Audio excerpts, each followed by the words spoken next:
네, 간밤 미국과 중국 간의 관세 전쟁이 다시 한번 크게 맞닥뜨려지면서 뉴욕 주식 3대 지수가 일제히 하락 마감을 했습니다. 해당 시간대 비트코인도 3%대 지수 하락이 나오기도 했죠. 때문에 알트코인을 비롯해서 전반적인 시장에 다시 한번 약세가 드리워지고 있는 상황인데 이럴 때일수록 우리가 시장에 대한 트렌드를 꼼꼼하게 잘 챙겨보는 게 굉장히 중요할 것 같습니다. 자, 그럼 현재 시각 기준으로 현재 코인 시장의 분위기는 어떠한지 지수부터 챙겨보도록 할 텐데요. 전반적인 시가총액부터 확인을 해보시죠. 전일 대비 2% 정도의 하락폭을 보이고 있습니다. 2조 5천억 달러 아래에서 현재 머물러 있고요. 거래량 같은 경우는 전일 대비 20% 급감하면서 현재 129억 달러 선 을 지나가고 있습니다.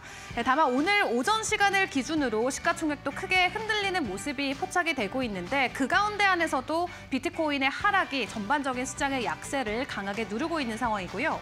다만 피어 앤 그리드 인덱스인 이 심리 지표를 놓고 확인을 해봤을 때는 여전히 이 공포 구간에 들어가 있는 모습을 확인을 해볼 수가 있습니다. 15점을 가리키고 있고요. 비트코인의 가격 하락과 함께 전반적인 알트코인 시즌 인덱스 또한 동반 하락세를 보이고 있습니다. 어제에 비해서도 추가적인 하락이 나오면서 17선을 지나가고 있는데 간밤 기관들은 현물을 매수를 해줬는지를 좀 체크를 해봐야 될 것 같습니다. 일단 4일 연속으로 기관 쪽에서도 ETF의 유출 흐름이 기록이 되고 있죠. 다만 지난 3거래일에 보여줬던 유출세보다도 훨씬 더 강한 모습의 유출이 ETF를 통해서 포착이 됐고요. 그 가운데 전체 점유율에 비트코인이 62.6%를 차지하고 있고 이더리움이 7.3%를 기록하면서 시장 안에서는 여전히 비트코인을 그나마 가장 선호하는 모습들이 나오고 있습니다. 그럼 개별주 종목의 흐름들은 어떤지도 점검을 해봐야겠습니다. 일단 비트코인이 전일 대비 2% 정도의 가격 하락을 보이면서 77,000달러 선을 지나가고 있는데요. 이 가운데 가장 강한 하락을 보여주는 건 오늘은 이더리움입니다. 1,500달러 선 아래에서 밑돌고 있는데 1,488달러 선, 전일 대비 5%의 하락이 나오고 있고요. XRP 같은 경우는 1.7%의 지수 하락을 보인 채 1.8달러 선을 지나가고 오늘은 레오만 홀로 오르고 있습니다. 1.8%의 가격 상승을 보이면서 9달러 선을 지나가고 있는데 코인 시장의 약세가 언제까지 이어지는 걸지 사실은 매크로 상황을 굉장히 면밀하게 들여다봐야 되는 시점입니다. 간밤 뉴욕 증시부터 점검을 해보도록 할 텐데요. 말 그대로 전강후약의 상황이 간밤 뉴욕 증시에는 강하게 포착이 됐죠. 중국과 미국이 어느 정도 좀 화해를 하거나 협상하는 모습을 기대하면서 투자자들의 기대 심리가 나왔었다가 트럼프 대통령이 다시 한번 중국 쪽에 대한 관세를 재차 확인시켜주면서 일제히 지수가 급락을 했고요. 그래도 장 막판에 다시 한번 꼬리를 달고 올라오는 모습이 나오긴 했습니다만 오늘 장에서도 이 M7 종목들이 일제히 하락하면서 나스닥이 무려 2%대 추가적인 하락을 보였습니다. 다만 S&P 500과 다우 같은 경우는 이 약보합권 정도의 마무리를 지었는데 어제 나스닥만 홀로 올랐었기 때문에 그나마 나스닥에 비해서는 낙폭이 크지 않았었던 것을 체크를 해볼 수가 있겠고요. 일단 중국은 이제 본격적으로 미국으로부터 104%의 관세를 부과받게 됩니다. 기존에 20%의 관세를 가지고 있었고 여기에 상호 관세로 34%가 추가가 됐었죠. 최종적으로 54%의 관세를 받는 거였는데 여기에 추가적으로 트럼프 대통령이 50%의 보복 조치를 내놓으면서 현재 중국 안에서의 이 보복 관세가 최종적으로는 104%로 진행이 되고요. 일단 트럼프 대통령은 관세 조치로 인해서 미국 같은 경우는 매일 3조 원 규모의 수확이 가능하다라고 이야기를 했고 국가별로 맞춤 협상을 진행하고 있다라는 코멘트를 내놓기도 했는데 일단 트럼프 대통령 쪽에서는 중국이 언제든지 먼저 전화만 걸어오면은 그들이 생각하는 것 이상으로 우리는 우호적일 수 있다, 준비가 돼 있다라는 이 뉘앙스를 다시 한번 재차 확인을 시켜줬습니다. 한마디로 누가 먼저 자존심을 내려놓느냐의 싸움이 될 것 같은데 오늘 오후 1시부터 본격적으로 상호 관세가 진행이 됐는데 추가적으로 아직까지 들려오는 소식은 없습니다. 104%의 관세를 중국이 그대로 받게 되는데 해당 상황이 언제 완화가 될지에 따라서 위험 자산에 대한 투자 심리도 크게 움직일 수가 있겠습니다.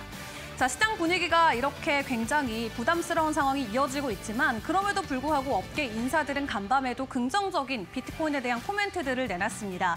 대표적으로 비트와이즈의 CEO인 매트 호건 같은 경우는 이 통화 전쟁의 끝의 승자는 결국 비트코인이 될 것이다라고 이야기를 했는데요. 최근 원달러 환율 같은 경우도 지난 IMF 이후로 최고치까지 올라가는 등 각국의 통화 가치가 아주 급격하게 흔들리고 있습니다. 이렇게 기축 통화가 흔들릴 때면 디지털 통화로도 불리는 비트코인에 대한 수요도가 높아질 수 있다는 게 매트 호건의 주장이고요. 이 위험 자산을 회피해서 안전자산으로 돌아오려는 사람들의 기본적인 니즈 자체가 금이라던가 구리 혹은 비트코인과 같은 안전자산의 물량을 늘릴 수 있겠다라고 주장을 하고 있습니다. 또 여기에 간밤에는 ETF가 최종적으로는 유출세로 마무리가 됐지만 ETF 확대에 대한 기대감도 있다라고 하는데요. 이제 2분기 들어서 본격적으로 비트코인 현물 ETF를 출시하려는 대규모 자산 운용사들도 많이 준비가 돼 있다고 합니다.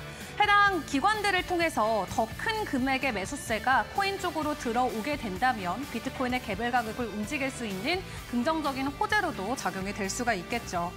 자, 이렇게 관세 전쟁이 이어지고 있는 가운데 비트코인의 가격은 일시적으로 출렁이지만 코인 시장 안에서 그럼에도 증가되고 있는 게 있습니다. 바로 스테이블 코인 시장 쪽의 동향인데요. 이 스테이블 코인 같은 경우는 관세 전쟁 이후로 오히려 발행량이 더 증가된 것으로 확인이 되고 있습니다. 최종적으로는 2,300억 달러 선을 돌파를 해낸 상황인데 스테이블 코인이라는 프레임을 놓고 각국의 지금 여러 가지 규제안들을 마련을 하고 있습니다. 대표적으로 미국이 굉장히 앞단에 서서 빨리 스테이블 코인을 수용하기 위한 여러 가지 법안들을 마련하고 있는데요. 상황이 이렇다 보니까 기존 트레이드파이, 전통 금융에서도 스테이블 코인을 빨리 수용하고자 하는 니즈가 계속해서 올라가고 있고요. 덕분에 발행량이 급증하면서 최근에는 2,300억 달러까지 돌파해내는 모습을 보였습니다. 스테이블 코인은 법정 통화와 함께 1대1로 패깅되는 자산이기 때문에 사실 투자자들이 직접적으로 투자해서 어떤 수익을 얻을 수 있는 자산은 아닙니다. 다만 디파이 쪽에 예치하게 된다면 그에 대한 수익률을 받아감으로써 이자와 관련된 수익을 챙길 수가 있겠고요. 그것이 아니라면은 다른 알트코인이나 비트코인을 매집하는 데 사용할 수 있는 게 바로 이 스테이블 코인이 되겠습니다.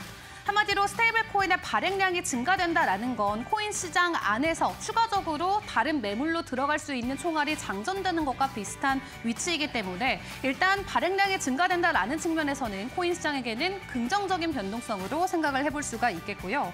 또 여기에 메사리 쪽에서 나온 리포트 내용을 함께 확인을 해보시면은 이제 올해는 기존 은행권에서도 비트코인과 관련된 서비스를 대거 출시하려고 준비한다는 내용이 있었습니다.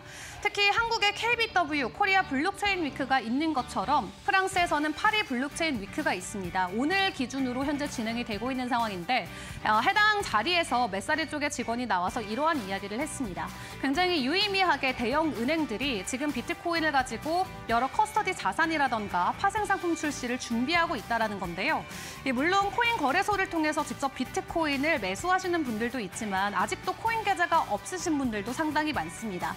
그런 분들은 은행 계좌를 통해서 직접적으로 코인을 매수할 수 있는 서비스들이 출시가 되고 있다는 건데 2분기부터 본격화될 것으로 보여지고 있고요.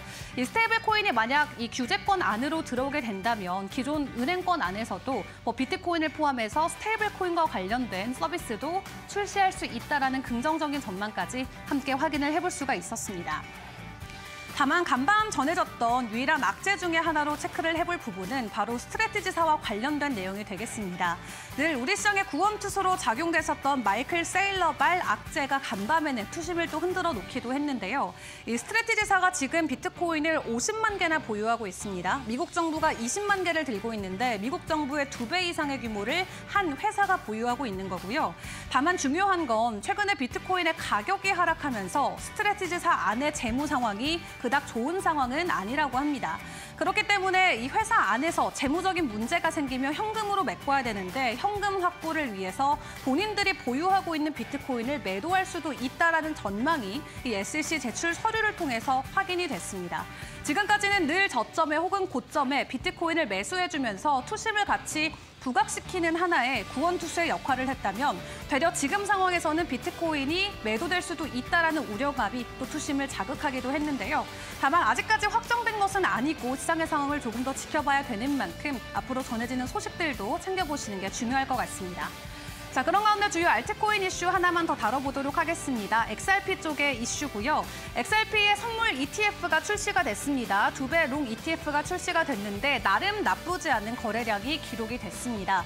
첫날에 500만 달러의 거래량을 기록하면서 과거 솔라나의 ETF보다도 무려 4배나 많은 거래량이 쏠렸는데 중요한 건 지금 위험 자산에 대한 선호 심리가 굉장히 떨어지면서 전반적으로 현물 거래량도 낮은 상황인데 ETF 쪽에 엄청난 자금이 쏠렸다라는 게 되겠죠. 네, 그만큼 리플의 가격 상승을 기대하는 투자자들이 여전히 시장에는 많이 있다는 것을 느껴볼 수가 있겠고요. 그리고 간밤 스탠다드 차타드 같은 경우는 리플의 가격을 또 긍정적으로 제시를 했습니다. 오는 28년 말까지 12달러를 도달할 수 있을 것이다라는 전망을 내놨는데 지금 리플의 가격은 2달러도 미치지 못하는 상황입니다. 앞으로 엄청 많은 상승을 해줄 수 있을지 이 전망들 계속해서 지켜보도록 하겠습니다.